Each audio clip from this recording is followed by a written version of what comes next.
రాష్ట్ర ప్రజలకు, కూటమి ప్రభుత్వ నాయకులకు, కార్యకర్తలకు నంద్యాల అసెంబ్లీ మహిళా ప్రధాన కార్యదర్శి నసిరా బేగం నమస్కరిస్తూ, చారిత్రాత్మక తీర్పును ఆంధ్ర రాష్ట్ర ప్రజలు కూటమి ప్రభుత్వానికి కట్టబెట్టిన రోజు మరియు గత రాక్షస పాలన అంతమొందించిన రోజు.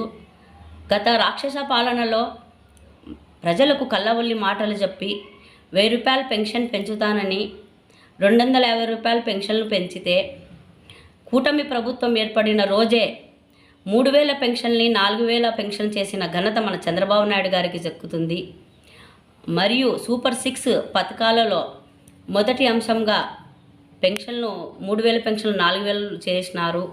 మరియు మహిళలకు ఆర్థికంగా పేద మధ్యతరగతి కుటుంబ మహిళలకు ఆర్థికంగా భరోసానిచ్చుకుంటూ సూపర్ 6లో మరో పథకము దీపం పథకం కింద 3 గ్యాస్ సిలిండర్లు ఈ సంవత్సరంలోనే మహిళలకు అందజేయడం జరిగినది. మరియు నిరుద్యోగులకు డిఎస్సి ఇచ్చిన ఘనత మన కూటమి ప్రభుత్వానికే చెందుతుంది. గత ప్రభుత్వ రాక్షస పాలనకు అంతమొందించి సంబరాలు చేసుకున్న రోజు ఈ జూన్ 4వ తారీఖు. ఈ జూన్ 4వ తారీఖు కూటమి నేతలు, ప్రజలు అందరూ సంబరాలు చేసుకుంటున్నారు. దీన్ని వెన్నుపోటు రోజుగా వైసీపీ తెర మీదకి తీసుకొస్తుంది. వెన్నుపోటు రోజు కాదు ఇది, ప్రజలు నీకు ఇచ్చిన గుండెపోటు రోజు ఇది.